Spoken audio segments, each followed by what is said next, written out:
Good evening to you all. Tomorrow,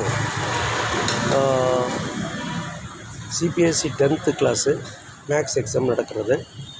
அனைத்து மாணவர்களுக்கும் வாழ்த்துக்கள், நல்லபடியாக எழுத வாழ்த்துக்கள். அதுக்கு அடுத்தாற்போல் ஒரு முக்கியமான விஷயம், 24 ஆண்டுகள் கழித்து குறைந்த காற்றழுத்த பகுதி பே ஆஃப் பெங்காலில் ஃபார்ம் ஆகுது. இது அந்தமானுக்கு தென்மேற்கே, ஸ்ரீலங்காவுக்கு வடகிழக்கே மையம் கொண்டுள்ளது. இது ஒரு நாளையிலேருந்து இன்றைக்கி ஃபார்ம் ஆகிருக்கு. நாளையிலேருந்து அது கொஞ்சம் மூவ் ஆக அதனுடைய எஃபெக்ட்டு தென் மாவட்டங்கள், கடலோர மாவட்டங்களும், அதே போல் காவிரி டெல்டா மாவட்டங்களும் வட மாவட்டங்களும் மழை வரும். இத்தனை ஆண்டுகளும் கழித்து 24 ஆண்டுகள் கழித்து பிப்ரவரி மாதத்தில் ஒரு ஃபார்ம் ஆகக்கூடிய ஒரு டிப்ரெஷன் என்பது அதிசயமாகத்தான் இருக்கிறது. அதுவும் இது தீவிரமாக இருக்குன்னு சொல்கிறாங்க. ஏனென்றால் அரபியன் சீல ஒரு சுழற்சி இருக்கிறது, இந்திய பெருங்கடலில் 2 சுழற்சி இருக்கிறது. இவை 3ம் சேர்ந்தால் மிகப்பெரிய மழையை தென் தமிழகத்துக்கும் மத்திய தமிழக மாவட்டத்துக்கும் வட தமிழகத்துக்கும் கொடுக்கறதுக்கு வாய்ப்பு உள்ளது. அது எந்த அளவுக்கு கிராஸ் பண்ணுது, எங்கேருந்து வருது, எவ்வளோ தூரத்தில் வருது, அதை பொறுத்து தான் அதோடய மழை தீவிரம் அதிகமாக இருக்கும். ஆனால் இந்த இயற்கையை நம்ம ப்ரிடிக்ட் பண்ண முடியாது. நான் பல வாட்டி சொல்லியிருக்கேன் வீடியோவில். ஏன்னா கோயின்சிட் ஆகிடுச்சுன்னா சில நேரத்தில்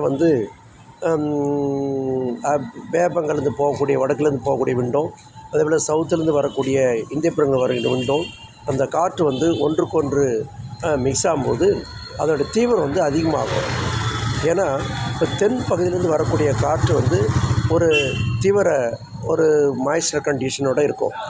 வடப்பகுதியிலேருந்து போகக்கூடிய குளிர் காற்று அது தீவிர ஒரு கண்டிஷன் குறைஞ்சிருக்கு. இப்போ என்ன காரணம்னா, லேண்டில் 2 நாளாக பார்த்திங்கன்னா உங்களுக்கு லேண்டு தரக்காற்று குளிரெல்லாம் குறைஞ்சிருக்கிறது. ஏன்னா சன்னுடைய தாகம் அதிகமாக இருக்கிறது. அந்த காரணத்தால் இந்த டிப்ரெஷன் ஃபார்ம் ஆகிருக்கு.